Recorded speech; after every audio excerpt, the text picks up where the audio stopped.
Ever catch yourself like totally sucked into your phone while life's going on around you? Scrolling and scrolling like it's the most fascinating thing ever. Oh, absolutely. It's like we all do it.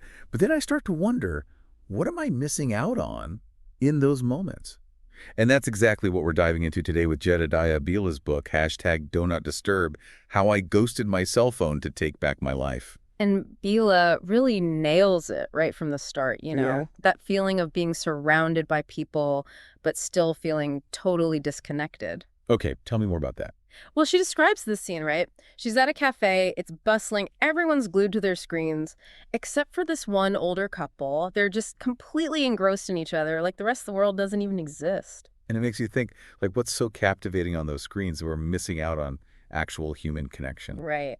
And Bila actually shares the story about being so caught up in her phone that she completely blanks on a friend telling a story. Oh, I've been there. Yeah. It's like you're nodding along, but you're not really there. Yeah, and what's crazy is that later on, she couldn't even remember what was so important on her phone, but that missed connection that stuck with her. It's those little moments, Yeah.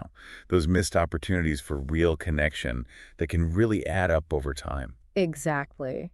And it's not just about missing out on conversations. Bila makes this point that this always-on culture, always being connected, it's really starting to seep into every aspect of our lives. Oh, 100%. It's like that work-life balance has totally gone out the window. And she uses this really interesting example talking about video games, those early ones like Super Mario Bros. Remember those? Man, talk about addicting. Right. And get this, she and her now husband, they actually almost ruined an entire romantic weekend getaway because they got hooked on, you guessed it, Super Mario Bros. Wait, seriously? They spent a whole weekend glued to the TV playing Mario. Yep. And it's funny, but it also makes you think, right? If something as simple as that from decades ago could captivate them that much, Yeah. imagine the power of today's technology. It's scary how addictive it can be. And then there's social media, right? Constantly bombarded with these seemingly perfect lives that just make us feel worse about ourselves. That's a whole other beast. Bila talks about this friend on Instagram always posting these picture-perfect moments with her husband, but behind the scenes, their marriage was falling apart. It's that classic highlight reel phenomenon, isn't it? Hmm. We're only seeing the good stuff, never the messy reality. And it creates this pressure to present this perfect image of ourselves online, which can be incredibly damaging to our self-esteem. So we're all stuck in this cycle of craving connection, but settling for these superficial interactions online and then feeling even more disconnected and inadequate because of it. So how do we break free? Where do we even start? Well, that's where Bila's own journey gets really interesting. And trust me, she didn't hold back on trying to figure out a solution. Okay, so Bila realized how much this tech stuff was taking over. But how did she actually break free? Did she, throw her... Well, she didn't go full wilderness retreat, but she did make some pretty bold moves. One of the first things she tried was going phone-free for certain periods. Whoa, seriously? I can barely handle it when my phone's on silent for an hour. What was her experience like? It was tough at first, but she actually tells this funny story about leaving her phone in a cab and totally panicking. But when she thought about what she thought she was missing out on, it was really just those little things, like notifications and updates, nothing actually important. So it's like they say, the anticipation is often worse than the actual event. But still, ditching the phone takes some serious guts. For sure. And the funny thing is, when she disconnected from that digital world, she started to reconnect with the real one. Simple things like walking without her phone and just observing her surroundings. Yeah, just noticing things. It's like we forget how to do that when we're constantly glued to our screens. Totally. And it's those little moments of presence that really matter. Okay, disconnecting is great and all, but let's get real. What were some of the actual strategies Bila used to manage her tech use? Well, she started with something pretty basic but super effective. Putting her phone away during social interactions. Actually putting it away, not just face down on the table. Oof, that one hits home. Guilty as charged. Right. But think about how different those conversations would be if we were all just fully present, giving each other our undivided attention. Absolutely. And on that note, what about notifications? Talk about a constant distraction. Oh yeah, Bila is a big advocate for turning those off. And not just for social media, but for everything. Email, news, games, the works. It's about reclaiming control over your attention, not letting those little pings and buzzes dictate your every move. It's like those things were designed to keep us hooked, like we're lab rats in some tech experiment. Right. And then there's the idea of designated tech-free times and spaces. Like no phones at the dinner table, no screens in the bedroom an hour before bed, creating those boundaries to protect your time and your relationships. I love that. It's about creating those sacred spaces where technology just doesn't exist. Totally. And it's not just about creating physical boundaries, but also mental ones. Oh, interesting. Tell me more about that.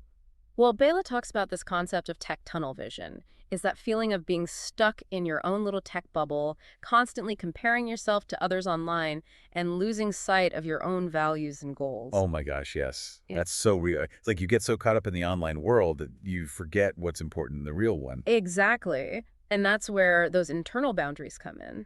Bela encourages us to be more mindful of how we engage with social media, to be more intentional about who we follow, and to limit our exposure to those picture-perfect feeds that can leave us feeling so inadequate. So it's like we need to curate our digital diets, just like we do with our food. Choose quality over quantity. Exactly.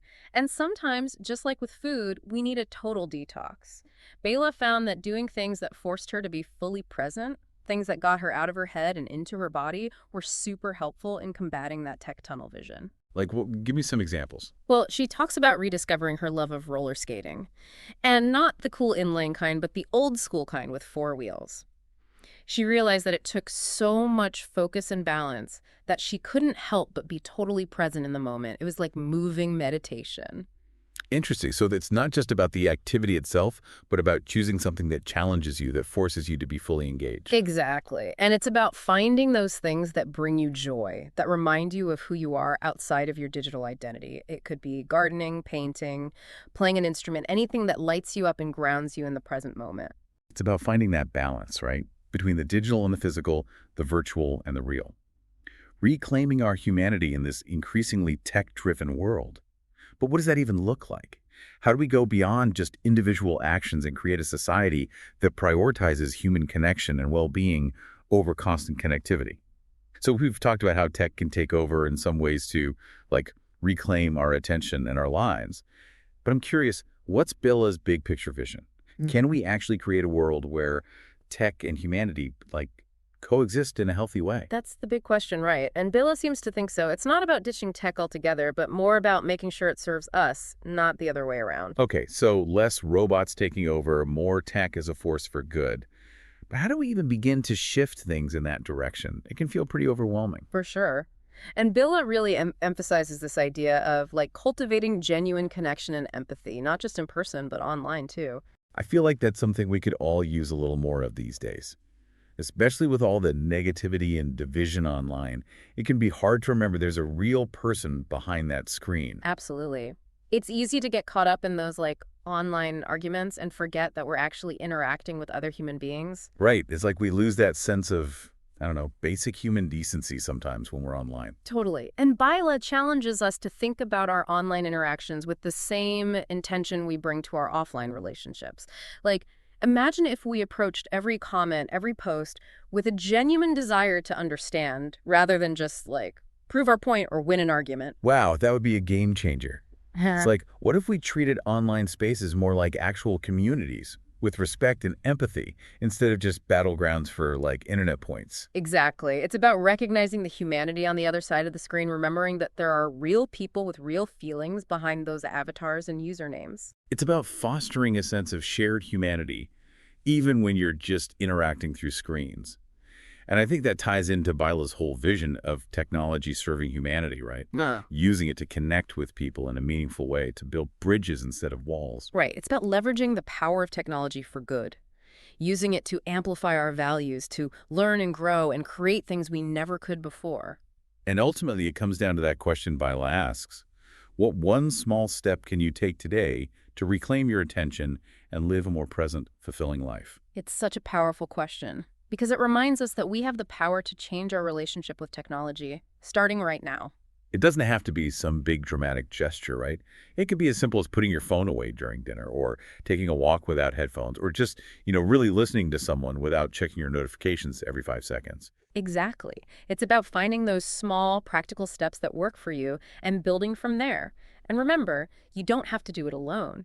Talk to your friends, your family, share what you're struggling with, and support each other on this journey. Because at the end of the day, it's about more than just unplugging from our devices. It's about plugging back into ourselves, into our communities, into the world around us in a way that feels authentic and meaningful. So as we wrap up this deep dive into hashtag Do Not Disturb, let's keep that question with us. What one small step will you take? What will you do to reclaim your attention, your time, your life? It's a question worth asking ourselves every single day, and who knows, maybe if enough of us start making those small changes, we can create a world where technology enhances our humanity instead of diminishing it. A world where connection and empathy thrive, both online and offline. That's a future worth striving for. Thanks for joining us for this deep dive. Until next time, stay curious and keep exploring.